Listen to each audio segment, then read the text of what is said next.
Baik, Assalamualaikum warahmatullahi wabarakatuh. Perkenalkan, nama saya Chaliza Andini Putri dengan NPM 21082602218. Nah, di sini saya akan membuatkan video tugas dari blok elektif modul hipnoterapi. Di sini saya akan menjelaskan sedikit tentang mind map saya, yang dimana mind map saya ini saya membawakan dulu tentang hipnoterapi. Nah, baik. Di sini yang pertama saya akan menjelaskan dari definisi terlebih dahulu. Nah, jadi hipnoterapi ini adalah suatu rangkaian proses yang digunakan seorang hipnoterapis untuk menyelesaikan masalah klien dengan ilmu hipnosis. Nah, dia ini suatu metode yang dimana pasien dibimbing untuk melakukan relaksasi atau trance, dan dimana setelah kondisi relaksasi dalam ini tercapai, maka secara alamiah gerbang pikiran bawah sadar seseorang akan terbuka. Nah, terus ada di sini syarat. Nah, syaratnya ini ada syarat untuk melakukan hipnoterapi dan ada juga syarat untuk menjadi hipnoterapis. Kalau dia untuk melakukan hipnoterapi, dia itu eh, syarat-syaratnya itu dia itu kliennya atau pasiennya itu dia itu bersedia dengan sukarela. Terus yang kedua memiliki kemampuan untuk fokus dan yang ketiga memahami komunikasi verbal. Nah, terus ini untuk kita melakukan hipnoterapi ini, pasien ini juga menerima secara sadar dan sukarela tanpa paksaan, tidak menolak dia. Terus mempunyai kemampuan yang menerima sugesti atau suggestibility-nya. Terus dapat berkomunikasi dengan baik, mempunyai kemampuan untuk memusatkan pikiran atau dia itu mampu untuk fokus. Terus membutuhkan kerjasama antara hipnoterapis dan pasiennya. Terus dibutuhkan suasana yang mendukung juga untuk mengurangi dari critical faktornya.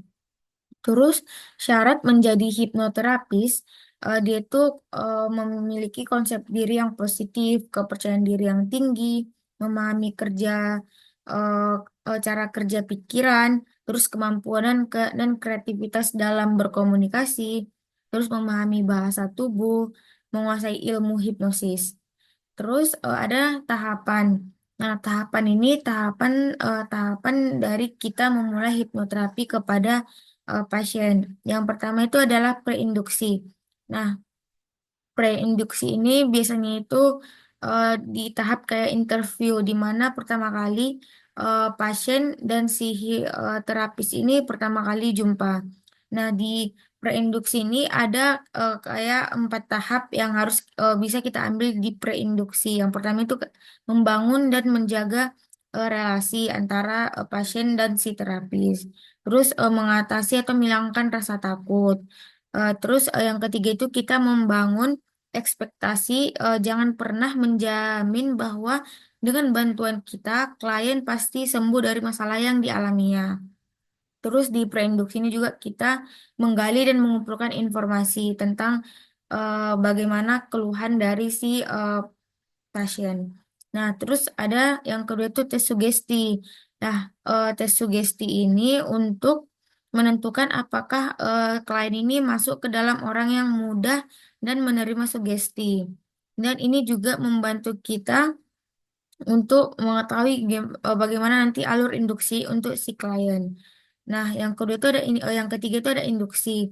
Induksi ini adalah cara yang digunakan terapis untuk membawa pikiran klien berpindah dari pikiran sadar ke pikiran bawah sadar.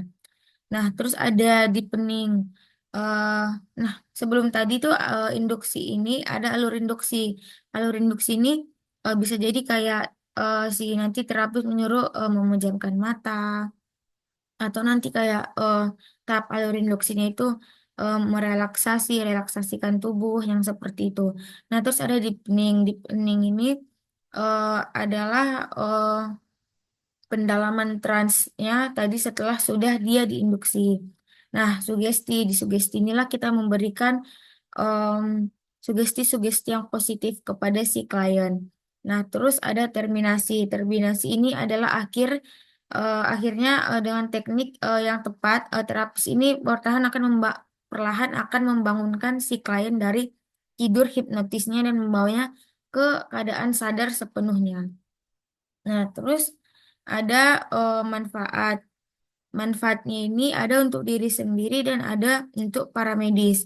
Nah, kalau untuk diri sendiri, ini bisa membantu kita menanamkan program yang baik dan membuang program yang buruk dengan self hipnosis. Terus untuk meningkatkan rasa percaya diri, lebih termotivasi, untuk lebih fokus dalam kerja atau dalam belajar juga. Terus untuk membebaskan kita dari kebiasaan yang buruk. Nah, sedangkan untuk para medis, ini hipnosis ini biasa digunakan untuk menenangkan rasa sakit secara alami. Juga sebelum adanya obat bius dulu, hipnosis bisa digunakan untuk membuat anestesi alami untuk proses pembedahan. Nah, terus efek samping. Nah, jika kita melakukan hipnoterapi, terus tidak kita lakukan dengan secara benar, ini bukan tidak mungkin akan muncul hasil yang tidak diinginkan, seperti timbulnya abreaksi atau keluarnya rekaman bawah sadar secara serentak seperti kekesalan dan kesedihan, sehingga ungkapan dan tindakan pasien tidak terkendali. Nah, terus di sini ada lapisan dari kesadaran manusia. Nah, lapisan kesadaran manusia itu ada tiga, ada unconscious, subconscious, dan conscious.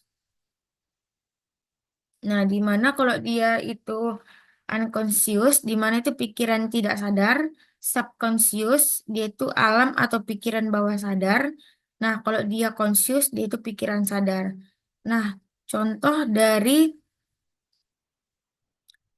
contoh dari unconscious itu kayak detak jantung itu kan kita nggak sadar, tapi jantung kita berdetak, aliran darah yang mengalir, terus kita bernafas. Nah, terus kalau dia yang subconscious, dia itu kayak refleks atau kebiasaan kayak baik, buruk, terus emosi, memori jangka panjang, terus kepribadian ataupun karakter. Nah, kalau dia conscious, dia itu yang sadar, dia itu memori jangka pendek, terus analitik, itu kayak fungsi di mana kita menganalisa masalah atau lagi ngerjain soal. Pokoknya hal-hal yang kita sadari. Nah, terus ada gelombang otak. Nah, di gelombang otak ini dia tuh ada empat, ada beta, alfa, theta, sama delta. Nah, kalau dia itu beta, dia ini kondisi pikiran pada saat seorang sangat aktif. Nah, di sini seorang tengah dia tuh seperti aktivitas normal. Gelombang otaknya beta dia ini sekitar 14 sampai dengan 24 CPS. Dia ini gelombang otak diukur dengan EEG, enterocardiogram.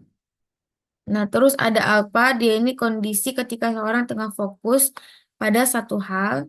Terus ada theta, kondisi relaksasi yang sangat ekstrim sehingga seakan-akan yang bersangkutan merasa tertidur. Kondisi ini seperti halnya pada seorang melakukan meditasi yang sangat dalam. Terus ada delta, dia ini kondisi tidur normal tanpa mimpi. Nah, untuk kondisi hipnosis sangat mirip dengan kondisi gelombang pikiran alfa dan theta. Nah, kondisi beta, alfa, dan theta merupakan kondisi umum yang berlangsung secara bergantian dalam diri kita. Mungkin hanya ini sedikit yang saya sampaikan tentang mind map saya tentang hipnoterapi. Ini referensi yang saya gunakan. Mungkin jika ada kesalahan kata ataupun yang saya ucapkan, saya mohon maaf. Terima kasih. Eh, Assalamualaikum warahmatullahi wabarakatuh.